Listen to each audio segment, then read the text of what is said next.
Tema homili saya siang ini tentang kegagalan dan solusinya. Para saudara-saudari yang dikasihi Tuhan, siapa di antara kalian yang ingin gagal? Ada? Saya kira tidak ada yang ingin. Tapi de facto dalam kenyataannya setiap orang pernah gagal. Ada yang gagal waktu ujian sekolah, ada yang gagal waktu ulangan, ada yang gagal bertani, ada yang gagal kuliah, ada yang gagal menyelesaikan skripsi, ada yang gagal dalam berusaha, modal banyak dan pinjam, kemudian bangkrut. Ada yang gagal terbang karena terjebak kemacetan di jalan dan sampai di bandara pesawat sudah di angkasa, dan banyak lagi orang mengalami kegagalan. Bahkan dalam Injil kita lihat para saudara, seorang bernama Simon, dia adalah seorang nelayan. Dia seorang yang profesional, seorang yang pengalaman dalam hal menangkap ikan. Dia tahu bahwa waktu yang paling baik untuk menangkap ikan adalah di malam hari. Tetapi pada malam itu, ia dan teman-temannya gagal total. Seperti dikatakan dalam Injil tadi, Guru, telah sepanjang malam kami bekerja keras dan kami tidak menangkap apa-apa. Perhatikan saudara, orang yang sangat berpengalaman pun bisa gagal. Nah, mari kita renungkan sejenak, karena kegagalan juga bisa terjadi dalam diri kita. Meskipun kita tidak ingin gagal, tapi suatu saat bisa saja gagal. Tetapi kegagalan juga bisa kita cegah kalau kita tahu caranya. Saya mengajak Bapak, Ibu, Saudara-saudari untuk melihat satu atau dua solusi ketika kita mengalami kegagalan. Yang pertama, ada semangat untuk berusaha dan mencoba sesuatu. Bisa sesuatu itu yang baru, bahkan yang tampaknya tidak ada harapan. Tapi mau berusaha, mau mencoba. Seperti dilakukan oleh Simon. Yesus bilang ke dia, bertolaklah ke tempat yang dalam dan tebarkanlah jalamu untuk menangkap ikan. Seperti tadi saya kutip, Simon menjawab, Guru, telah sepanjang malam kami bekerja keras dan kami tidak menangkap apa-apa. Perhatikan kalimat selanjutnya. Tetapi karena perkataanmu itu, aku akan menebarkan jala juga. Inilah yang saya maksudkan dengan ada semangat untuk berusaha dan mencoba sesuatu yang tampaknya tidak ada harapan. Karena sebagai seorang yang berpengalaman dalam menangkap ikan, timing yang paling bagus itu adalah malam hari. Nah, kalau malam hari saja tidak menangkap apa-apa, bagaimana di siang hari? Bisakah menangkap ikan, memperoleh banyak ikan? Sepertinya tidak ada harapan. Malam hari saja tidak dapat kok.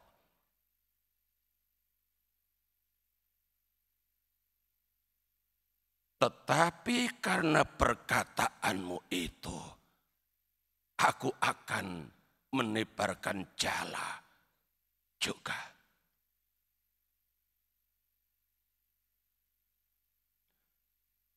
Simon melihat bahwa dalam sosok Yesus, yang kemudian ia sebut sebagai Tuhan, ada harapan. Karena campur tangan Yesus, karena instruksi Yesus, ia mau taat. Karena percaya kalau Yesus omong pasti tidak bohong. Itulah sebabnya Simon kemudian menebarkan jala juga. Dicatat oleh penginjil Lukas. Lukas 5 di ayat 6. Setelah melakukannya, mereka menangkap sejumlah besar ikan. Sehingga jala mereka mulai koyak. Lalu di ayat 9 ditambahkan catatan dari penginjil Lukas. Simon dan semua orang yang bersama-sama dengan dia takjub karena banyaknya ikan yang mereka tangkap. Saudara, inilah kekuatan dari pengharapan. Kalau orang punya pengharapan kepada Tuhan, pengharapan itu tidak mengecewakan. Itulah sebabnya di tahun jubileum 2025 ini, Paus Fransiskus menulis bula yang berjudul Spes non confundit, yang artinya pengharapan tidak mengecewakan. Dan Simon sudah membuktikan itu, bahwa dalam diri Yesus, lewat kata-katanya, lewat instruksinya, lewat perintahnya yang ditaati, ada harapan berhasil menangkap ikan. Sampai mereka takjub atas hasil yang di luar dugaan mereka. Ini Bapak Ibu Saudara-saudari, solusi yang pertama, kalau kita mengalami kegagalan, ada semangat untuk berusaha dan mencoba sesuatu. Sesuatu itu bisa sesuatu yang baru di tempat yang baru. Simon menangkap ikan bukan di tempat yang sama, di tempat di mana dia tidak mendapatkan apa-apa. Dia pergi ke tempat lain, ke tempat yang lebih dalam. Yang Yesus sebut tadi, bertolaklah ke tempat yang dalam, duk in altum.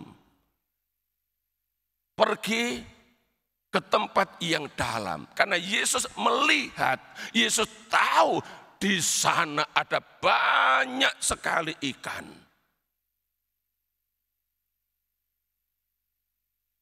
Dan Simon taat. mau melakukan yang Yesus perintahkan.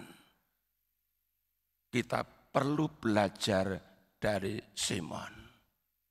Kalau kita ingin berhasil dalam usaha, dalam pekerjaan, juga dalam pelayanan.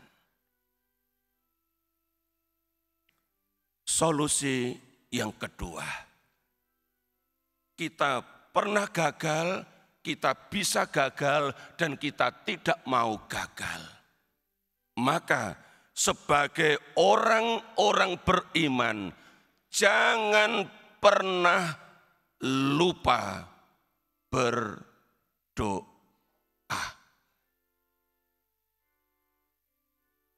Santo Yohanes Chrysostomus bilang, dengan doa, sesuatu yang tidak mungkin menjadi mungkin. Sesuatu yang berat menjadi ringan.